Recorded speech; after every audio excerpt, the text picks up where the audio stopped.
What would you do if you witnessed a dream being crushed in broad daylight? Would you keep walking, afraid to intervene? Or would you step in, even if it meant confronting someone with more money and power than you? Sometimes, the heroes we need don't wear capes. They wear neon beanies. The gray clouds over Seattle hung low and heavy, weeping a steady, freezing drizzle onto the pavement of Pike Place Market. The air smelled of roasted coffee beans and salt water. Amidst the rush of tourists seeking shelter, Saturday Elara. At 19, Elara looked younger than her years, swallowed up by a bright, oversized yellow raincoat that had seen better days. Between her knees rested her most prized possession, a mahogany cello.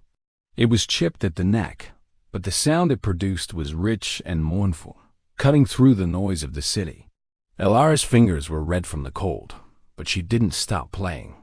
Her open instrument case lay in front of her, holding a meager collection of damp $1 bills and quarters. She wasn't playing for fame. She was playing for survival. Every coin was a step closer to her conservatory tuition. She closed her eyes, trying to ignore the biting wind, losing herself in the melody of Bach. The piece didn't last. I said sell.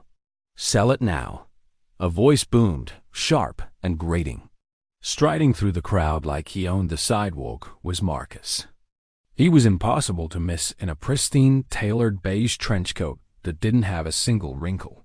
He held a $10 latte in one hand and tapped furiously at a Bluetooth headset, blinking blue against his ear. He stopped right in front of Elara, not to listen, but to glare. He covered his other ear, grimacing. I can't hear you, Jerry. There's this racket, some noise pollution on the street. Elara's bow faltered. She opened her eyes, looking up at the towering figure.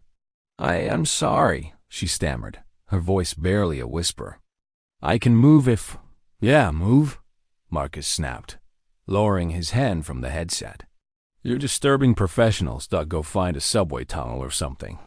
Elara hardly tried to zip up her cello case, her hands shaking, but she wasn't fast enough for Marcus's impatience.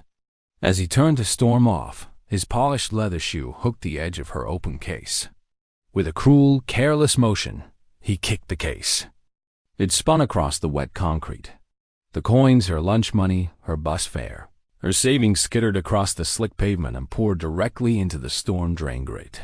Nearby, plink, plink, gone. Oops, Marcus sneered, looking down at her with zero remorse. Maybe now you'll get a real job, Elara gasped, scrambling on her hands and knees in her yellow raincoat, clawing at the heavy iron grate. But it was too late. The money was gone. She looked up at Marcus, tears hot and stinging in her eyes. Why? She choked out. That was everything I had today. Marcus just laughed, checking his watch. Consider it a consulting fee for the life advice kid. Passers-by stopped. They stared. They whispered. But nobody moved. The chill in the air wasn't just from the rain anymore. It was the freezing indifference of the crowd. If your heart breaks for Elara right now, and if you hate bullying, please hit that LIKE button and subscribe to the channel. Help us prove that kindness is stronger than cruelty. Marcus turned to leave, satisfied with his power trip. But he didn't get far. A deep, rhythmic bass began to thump, echoing off the brick walls. It wasn't classical music. It was old-school hip-hop, loud and aggressive. Blocking Marcus's path were four men. They didn't look like corporate financiers. They were the Concrete Kings, a local breakdance crew known for performing near the waterfront. They stood in a phalanx, arms crossed. They wore baggy camouflage cargo pants and matching neon orange beanies that glowed in the gray light. The leader, a man with a paint-splattered sleeveless hoodie, held a massive retro boombox on his shoulder. Marcus scoffed, trying to step around them. Out of my way, street rats. The leader didn't speak. He just turned the volume knob up.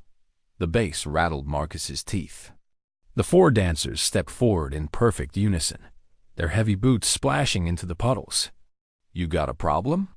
Marcus's voice wavered, his arrogance cracking. He clutched his beige trench coat tighter.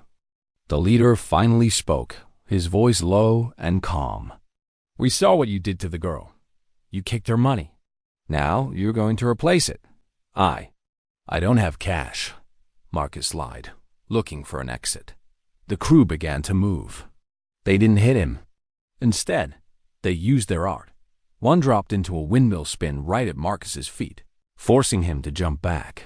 Another did a flare, his legs sweeping inches from Marcus's expensive suit. They intimidated him with pure skill and proximity, closing the net. The crowd began to cheer. Phones came out. They were filming the rich bully cowering before the dancers. "Oh, okay. Marcus shrieked. He fumbled into his coat pocket, pulling out a sleek leather wallet. He grabbed a handful of $20 bills, easily $200, and threw them toward Elara's feet. "Take it. Just let me go." The dancers stepped back, opening a path. "Respect the art," the leader said simply. Marcus bolted, running through the rain, slipping on the wet pavement as the crowd laughed.